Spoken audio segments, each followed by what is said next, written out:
Coming up on the Lakeside Loop, FFA goes to Indianapolis. The Fall Children's Play is ready for performances, and Teens for Christ holds another New Friends event.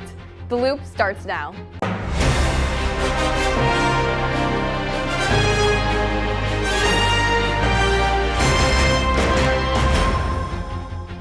Welcome back to the Lakeside Loop. I'm Natalie Popp. And I'm John Loest. The FFA here at Lakeside recently had the opportunity to attend the National Convention in Indianapolis. Tessa Schmacher tells us more about the different things that this convention entailed. For the FFA trip to National FFA Convention, we left last week Wednesday from Lakeside, and we had to drive down to Indianapolis. So first we stopped at the Caterpillar Museum. So we toured that. There was really cool machinery there, and there was also games, so the boys were really entertained because they got to dump dirt and stuff. And then we loaded back in the bus and we went to our hotel, and then we got ready for the Megan Maroney concert, which was super fun. Thursday we got up super early, and then we got in our official dress and we went to the opening session at the Lucas Oil Stadium, which is super exciting. There was a really interesting speaker. He was really funny, so he kept us all laughing. And then afterwards we went to the shopping area, but you could also go and talk to colleges and stuff and different companies that were there as well. And it's just this huge thing, and you can talk to a bunch of different people. It was absolutely packed. I think at the first opening session there was 67,000 people, and that was just one of the opening sessions. So I think there was well over 100,000 people there, which is absolutely insane. Friday, kind of the same thing. We had another session at the Lucas Oil Stadium, but this time Temple Graydon spoke, which she's made a lot of changes, and she's autistic, and she's kind of created her own path in the ag industry, and she's helped with things for equity for cattle. She created the cattle hugger, and it hugs them to calm them down. So that was really cool to hear her speak, and how she works with mathematicians, and how she's a visual learner to do stuff for the ag industry. And then again, it was walking around the mall and talking to different people. And then Friday night, we went to the rodeo at the Indiana State Fairgrounds. It was just super cool. There was actually a Bronco rider from Wisconsin, so that was really cool to see. It was really entertaining. And then there was some other different acts besides just the bull riding and Bronco riding. And then Saturday, we went home. It's just really awesome to hang out with the people that you're already friends with, but also you can get closer to the other people in your FFA.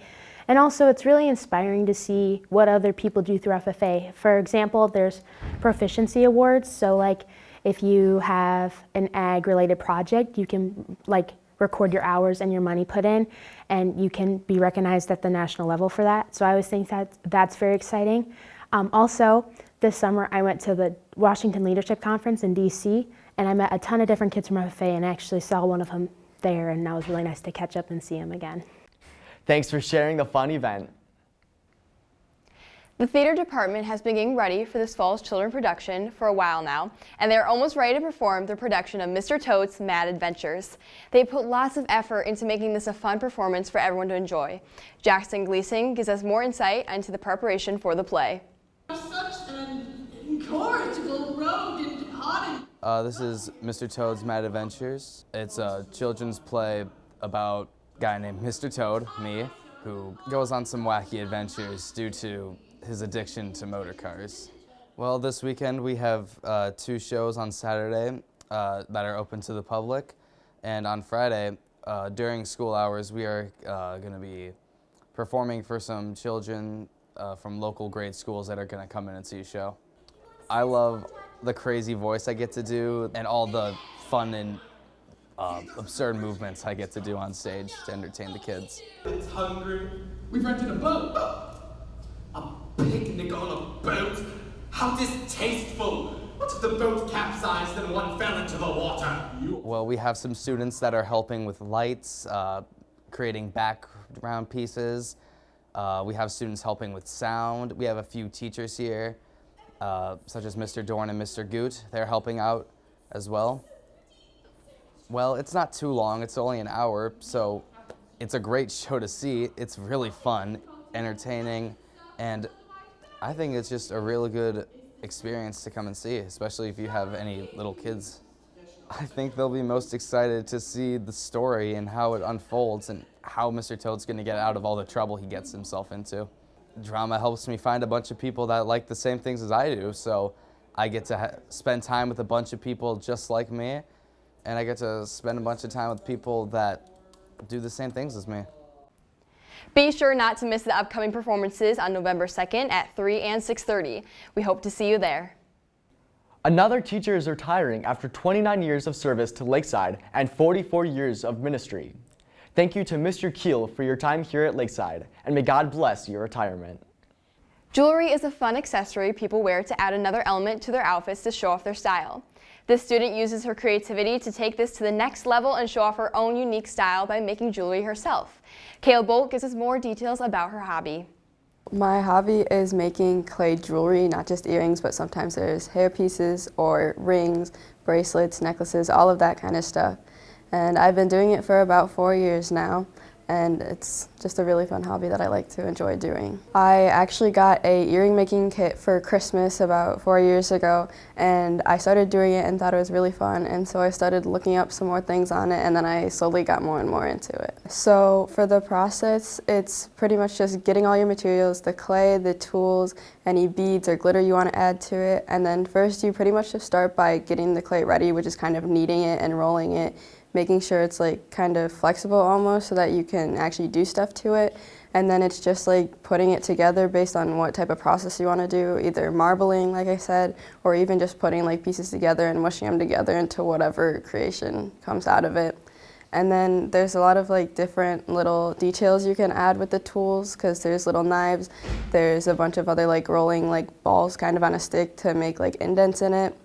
And then after you pretty much make the creation, you just put it in the oven on 266 degrees Fahrenheit for about 30 minutes, but depending on how thick the project is, you might have to add or like subtract minutes from it. One of my favorite projects that I've made is probably some bead earrings, where it's like a blue background, and then I ended up marbling like yellow and black clay colors, and then added a bunch of little details and then made little bees on the earrings. Marbling is like where you take either 2 or more colors and then you just kind of twist it and then knead it together until it looks marbled. It's kind of mixing it together, but you're not mixing it together to get one singular color. It's a bunch of different colors in one. I really like to make them for friends and stuff, and I am trying to sell them, but really I made a bunch of earrings for some of my friends last Christmas. I make some for my relatives, and really it doesn't just have to be like a female thing. Guys can do it too, because I've made a bunch of sculptures out of them too, and so it's just a really fun thing that people can do.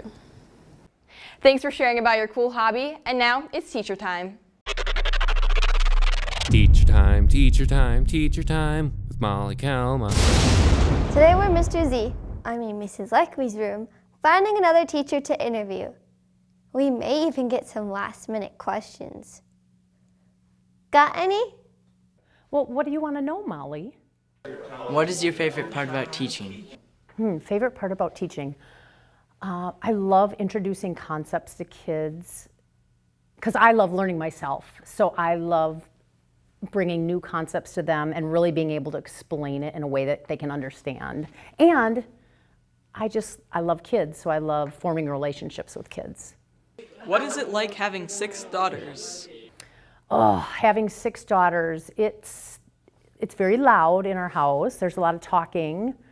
Sometimes fighting over clothes. They share a lot of clothes. Sometimes they know they share, and sometimes they just sneak in and share things. It's a lot of fun.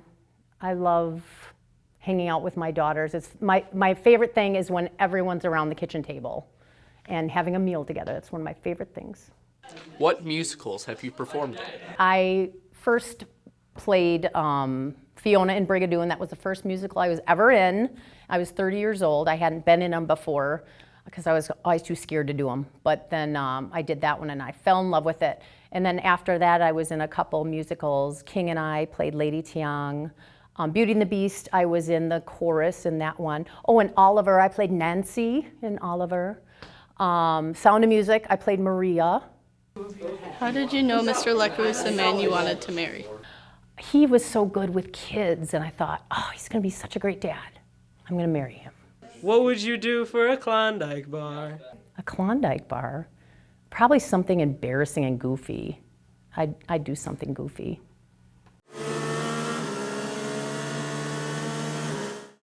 And now for the speed round. Favorite bone? Phalanges. Which is more fun, cosmetology or cosmology? I have no clue what cosmology is, so cosmetology. Favorite food to cook? Oh, I love all sorts of foods. Steak. Favorite animal to hunt? I don't hunt. Would you rather have unlimited bacon and no games or unlimited games and no bacon? What kind of games? Video games. Bacon. Favorite dog breed? Probably mine. He's a rat terrier poodle, a rat poo. Favorite candy? Chocolate. Do you like to teach with Mr. Leckley? I love to teach with Mr. Leckley. Teens for Christ recently held another New Friends event where they got to spend time with special needs individuals and give them a chance to grow in their faith while participating in fun activities with them. Nolan Mice gives us more information. On that Sunday, we had an event called New Friends. We bring in a bunch of people with some special needs and a group of kids at Lakeside, usually through the Teens for Christ kind of group. We get together with them. We spend about 2 hours with them.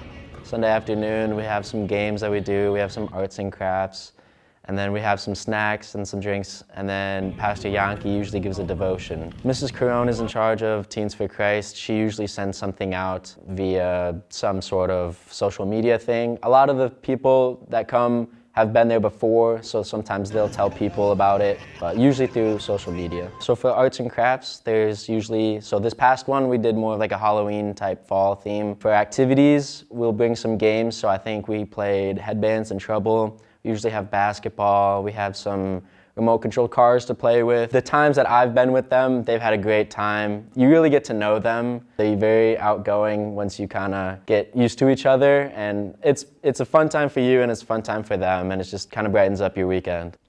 Sounds like that was a lot of fun. And now over to sports. Hello, I'm Keegan Lundgren. And I'm Angelina Petrovic. Welcome to the fastest news in sports. We cover all of Lakeside sports in less than 2 minutes. On Thursday, October 24th, Lakeside soccer team took on Edgerton for the WIAA Division III Regional Semifinal. Edgerton got off to a quick lead, scoring 2 goals in the first 30 minutes.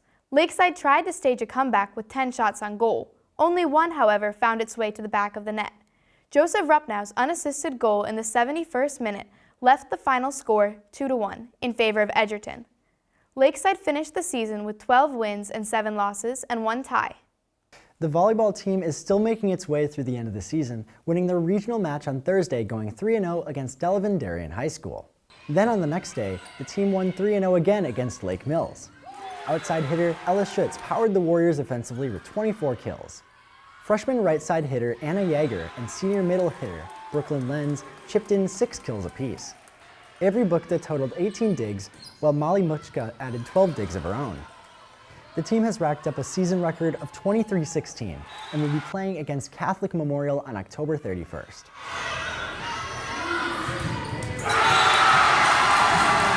The girls' cross-country team wrapped up their season at the Cam Rock WIAA Division II Sectional. The girls' team finished 6th out of 18 teams on Friday, October 25th. Sophomore Natalie Schultz led the way for the girls and became the first girl in Lakeside history to break the 20-minute barrier since the girls' race distance moved to 5,000 meters in 2014. On Saturday, the boys ran the WIAA Division I sectional at Lake Farm County Park, with the team placing 10th out of 12 teams. Senior Will Hemling led the way with a time of 17:27 for the boys in his final cross-country race in Warrior Blue. Neither team will be advancing and have officially closed out their seasons. And that's time. And now you're in the loop. I'm Natalie Pop. And I'm John Loest. Thank you for watching, and of course, God bless.